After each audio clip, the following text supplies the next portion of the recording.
Welcome to the Investor Coaching Show, a podcast to help you get an insider's view of the financial world and escape common investment traps. We look at the financial news of the day and help you make sense of it so you can relax about money. And here's your host, Paul Winkler. All right, back here on the Investor Coaching Show, Paul Winkler, talking money and investing. Oh, let's see. Where shall I go with this stuff? Okay, so, yeah, I think I'll go there. Okay, so there was a talk about this week about back in, throughout this year. This year has been kind of weird. The very first quarter of this year so far, 2025, first quarter, you had big U.S. companies just take it on the chin. The area that most American investors have most of their money. Really, really tough. And, a lot of fear. And as I talked about back then, I said, well, there were some markets that actually did quite well first quarter, first part of the year. Year to date, really, where we are right now. A lot of market segments have done just fine. And the ones you wouldn't even think about or necessarily hear much about, smaller international companies and things like that. And value companies. Well, there was a lot of talk about what was going on back then. And, what was happening as far as, what were money managers, the well-known money managers doing, back at that point in time. And there's Steve Wiesman. He does a lot of economics reporting on CNBC, and you've got, guys like Santelli that get on there and they go back and forth. Well, they were talking about what happened at that particular point in time. And I'll just play a couple segments for you. And then I want to bring you to something I talked about at that point in time. I guess I would just push back a little bit on what Joe and Rick were talking about. The scary numbers from the economists came from the reciprocal tariffs. So let me just tell you what they were talking about so that puts this in context for you. So basically what those guys were talking about is how a lot of the money managers and a lot of the big investors just blew it back in April. They were really, really pessimistic, pulling money out of the stock market. And a lot of investors had their money with these investment managers and didn't know that they were doing that even. And it's because they don't typically do it lock, stock, and barrel. They don't pull everything out. But what they do is they slide into other areas. We call it tactical asset allocation. And it's a form of market timing where you're doing subtly moving a little bit more money into other areas like cash. Like maybe you have a mutual fund and you hold more cash in your mutual fund. Well, when the market comes back, you don't have as much money in the market. So it hurts. It hurts the fund. But a lot of people don't realize this happens because they don't do what's called benchmarking. They don't look at their investments versus the area of the market that they're investing in to see if they kept up. So let's say that you have a market goes up, let's say 15%, and you go up 10. Well, the average investor looks and they go, hey, I made a 10% return. They're like excited, right? That's great. Well, they don't recognize that they should have gone up 15. And the point that ends up happening with this is they pull money out and they move money over someplace else, and they've got to be right twice with market time. You got to be right when you get out, and you got to be right when you get back in. So Steve is pushing back and saying, in essence, hey, there was a really good reason that people got scared. There was a really good reason that people got spooked at this point in time because of what was happening. So I'll continue.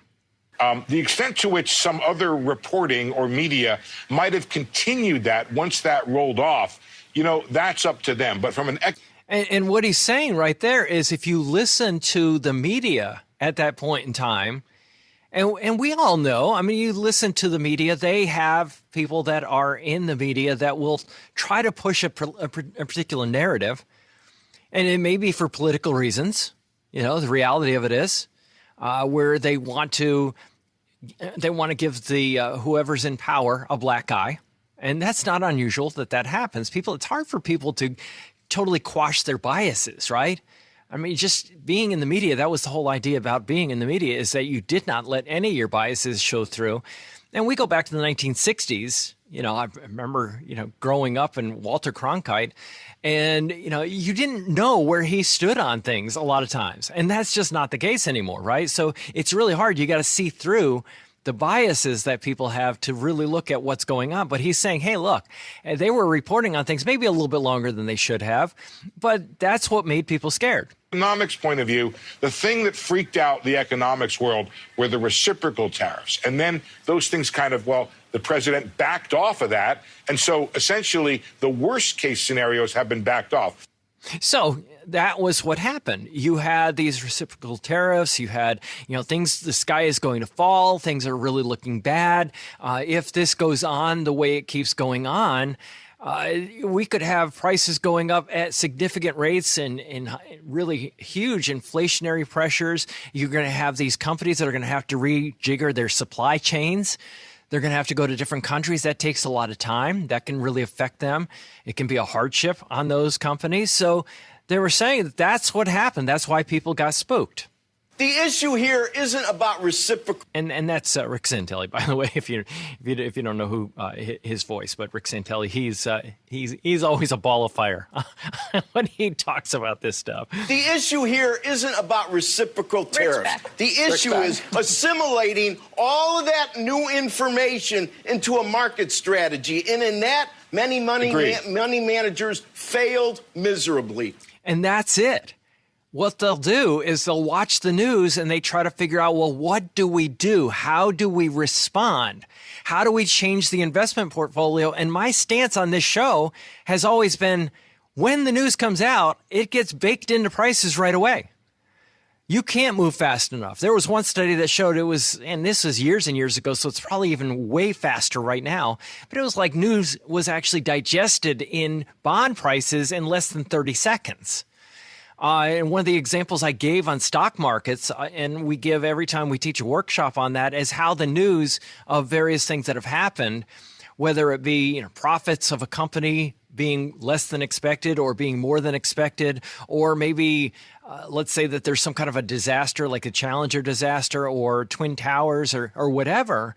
When you have news and it comes out, stock markets take that news and they digest it right away. It's futile. And this is the reason that, a lot of people think that they're avoiding this with indexing, index funds, but I've talked about that there is actually an element of active management in who's choosing the stocks for the index. But if you look at how indexes are actually managed in portfolios, and these are funds that are tracking market segments, the statistics on it that their trades on these things are actually more frequent than even stocks. So people are using them as market timing tools, and people just don't realize it's happening. I've talked about target date funds before in the past, and I've walked through how the changes in target date funds can actually be pretty significant throughout time, and how they change the relative mixes, tactical asset allocation. Again, right there. I'm sorry. Well, so Rick, you're saying, can I push back a little bit on that? You just said I agree. But that's his negotiating issue. I agree. He was negotiating. And so there was a misunderstanding there that cost many people a lot of money. So, Rick, here's the thing. What you're talking about here is that the average investor had to make not only an economic... Now, of course, he's talking about Trump. He was negotiating with those tariffs, and people misunderstood it as to be that it was going to be something that was permanent. And that's what he's referring to right there. Conclusion, but a political conclusion about President Trump. Some of us, I probably am one of them, failed to understand. And that's just it. A lot of people failed to understand what was really happening. So as an investor, you're sitting there going, what's really going on? What's happening? What should I be thinking about this? And here's the problem that you run into. My son Andrew was having a little fun this week. he was playing around with sound effects, but he says, yeah, Dad, you're going to go back in history to what you were saying at that point in time. We need a sound effect for that, Dad. And I said, okay, yeah, there's a sound effect. So back in time on the Investor Coaching Show, back to earlier this year, here's what I had to say about this issue when people were panicking regarding the stock market. Matt and I were talking a little bit about this, and it was something to do with tariffs, and I was talking about tariffs and how they worked and so on and so forth. Right. And the prediction Sunday night was that the market was just going to drop precipitously over all of that. And then, Matt's like, hey, can you come on? And I said, yeah, absolutely. Let's talk a little bit about tariffs. So I talked about how they worked and who charged them and what was happening, how it was going to impact things as far as what people were concerned about it impacting things. But then I said, hey, there is and I did it in a 2-column approach is the way I approached it, is that you could have the negative of tariffs, but you have also the positive of reductions in regulations on the other side of things. Yeah. And then on the other side, you have, like, for example, it just being used as a negotiating tool and what can you get out of it? And that could be a positive on the other side of things. Mm-hmm. And that's exactly what I talked about back then. And the reason being is that I just don't try to figure this stuff out because it's futile to do that. Yet I want you to get that it is the modus operandi of the investment industry to try to figure these things out. And they tend to just be not great at it. But people don't recognize it's happening because they don't necessarily lose money. They have relative losses. That means that you have a loss or a return that is lower than the market segments that you're investing in. And it is really something I try to pound home for people because I think it's really important that people get this. Most people don't recognize that they or their investment managers are gambling. And you can look at this when you read prospectuses. You can see whether the fund manager believes that's their job. Look at when they say we're looking for undervalued, overvalued. You hear people talk about buying on the dip. That's a form of market timing. It feels good and everything, but there are people that were talking about now it might be a time to buy on the dip. I'm like, well, wait a minute. The dip just happened, and the market upsurge just before this little dip was way the heck more than the dip is down. So therefore you're buying at a higher level. So let's just put numbers on that. I'm just going to, let's say that I have an investment market that goes up 10%. Okay. And the market goes up 10%. I'm kind of holding on the sidelines. I'm waiting for a dip. The market goes up 10%, and then it goes down 2. Then I buy. Well, what did I miss? I missed 8. So it doesn't make any sense, but it sounds really good. My investment manager's doing something. Just like, God, take me away. All right. That's it.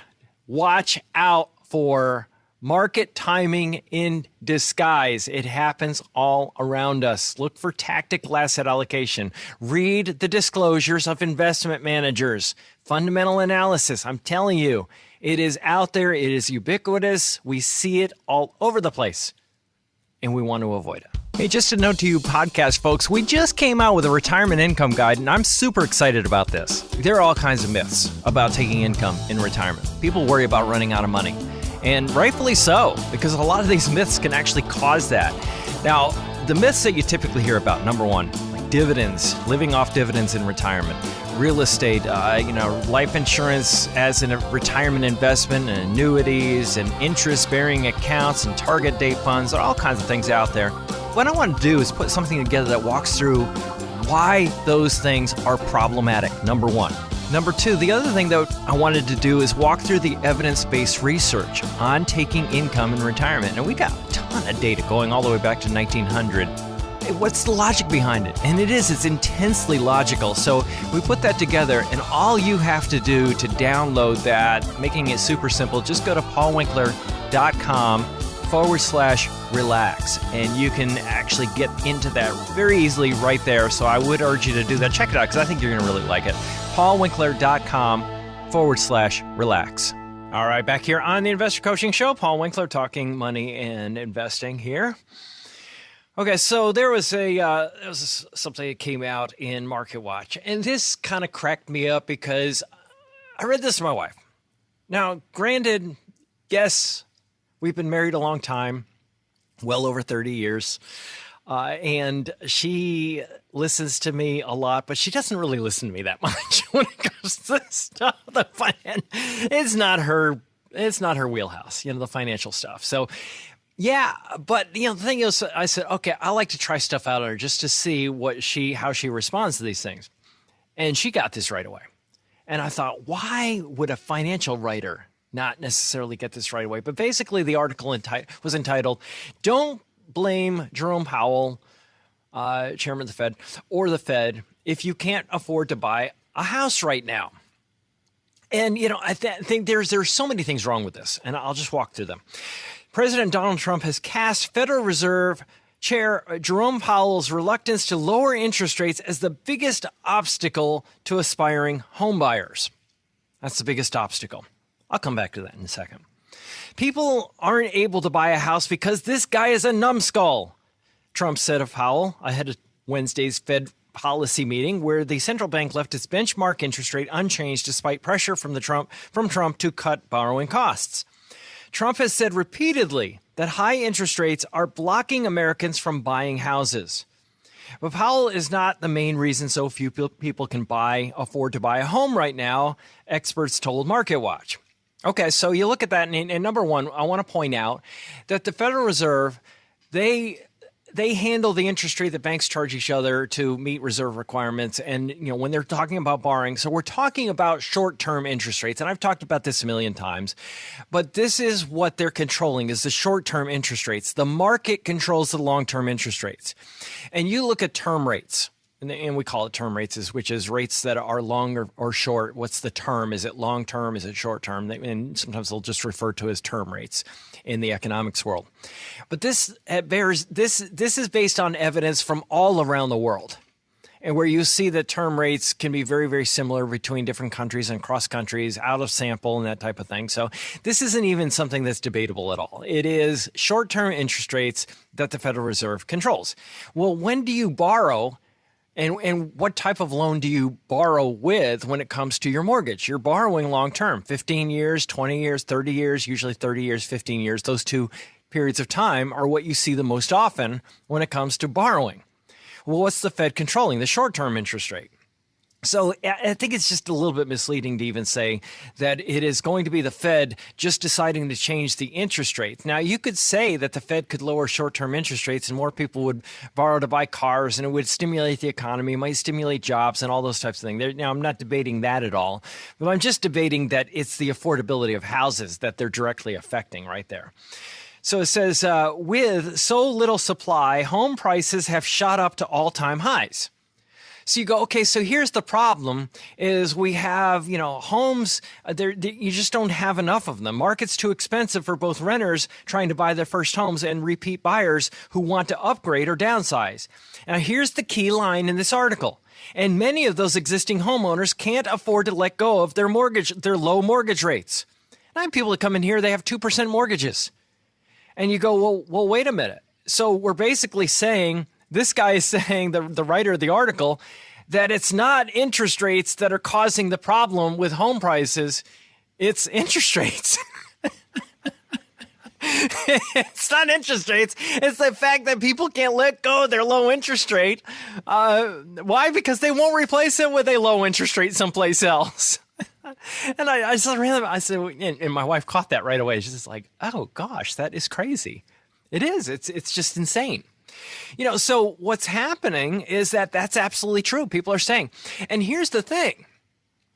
You have a problem where some people in other parts of the country, they're leaving those areas of the country where they have high tax rates, and they're coming to places like Nashville with low tax rates. And it's creating more demand. It's creating a drive up in prices because there aren't enough homes. But you can't pick up a house and drag it from not practically anyway, and drag it from California and plop it into your backyard in Middle Tennessee. It doesn't work that way. So it is a housing shortage. There is an issue with that. But a lot of it, you look at it and say it's tax policy. And it's tax policy around the country. If you look at other areas around the country that have high tax rates, people are bolting out of there. And they're going to places like Tennessee that has a constitutional amendment for no state income tax. Tax policy matters. That's what, if you look at the economic research and Laffer and Sigfeld and their research, that's what they show time and time again. It is tax policy. So, you look at this and say, why can't people afford homes? Well, that's a big part of it. Yeah, there's interest rates and all those types of things. But it's just simply, with the new... with the new tax bill saying that state and local income taxes are going to be deductible, the SALT, right? We're going to make a lot of that deductible. Didn't necessarily help that any because it incentivizes states to continue to have high taxes because people that live there can deduct them. Hey, this is Paul Winkler. Hope you enjoyed today's edition of the Investor Coaching Show. If you want to learn more about what we do, go to our website, paulwinkler.com. Until next time, I'm Paul Winkler, reminding you that I believe that more educated investors are more confident investors, and confident investors are more successful investors. Have a great one. Advisory services offered through Paul Winkler, Inc., an SEC-registered investment advisor. The opinions voiced and information provided in this material are for general informational purposes only and not intended to provide specific advice or recommendations for any individual. To determine what investments are appropriate for you, please consult with a financial advisor. Paul Winkler, Inc. does not provide tax or legal advice. Please consult your tax or legal advisor regarding your particular situation.